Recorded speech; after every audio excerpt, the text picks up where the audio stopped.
હું છું જાનવી ઠાકોર। ગેનીબેન, તમે તમારા ચૂંટણી પ્રચાર દરમિયાન બનાસ ડેરી અને શંકર ચૌધરીનો વિરોધ કરી પ્રચાર કરી અને ચૂંટણી લડી રહ્યા છો, તો લોકસભાની ચૂંટણી અને બનાસ ડેરીથી શું લેવા દેવા છે એ અમને સમજાતું નથી। તમે અમને એ સમજાવો કે તમે જ્યારે સાંસદ પદે આવશો તો બનાસ ડેરીની અંદર કેટલા ફેરફારો કરવાનો હક હોય છે, કારણ કે હું જાણું છું ત્યાં સુધી તો સાંસદ પદ અને બનાસ ડેરીની કાંઈ લેવા દેવા નથી।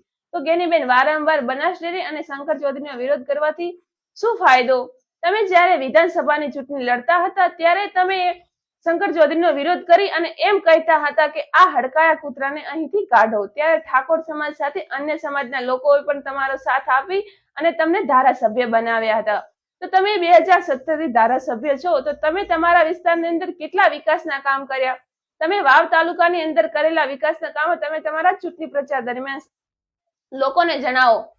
તમે વાવ તાલુકાની અંદર, ભાભર તાલુકાની અંદર અને સુઈગામ તાલુકાની અંદર કરેલા વિકાસના કામો જિલ્લાના લોકોને સમજાવો, જેનાથી જિલ્લાના લોકોને વિશ્વાસ આવે કે તમે જ્યારે સાંસદ પદે આવશો તો બનાસકાંઠા જિલ્લાની અંદર કેટલા વિકાસના કામ કરશો।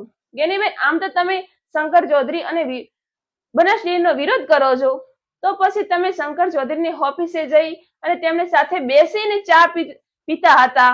તમે શંકર ચૌધરીની ગાડીમાં બેસી અને તેમની સાથે ફરતા હતા, એ મારી પાસે પ્રૂફ છે। તો ગેનીબેન, તમે અત્યારે ઠાકોર સમાજને શું બતાવવા માંગો છો?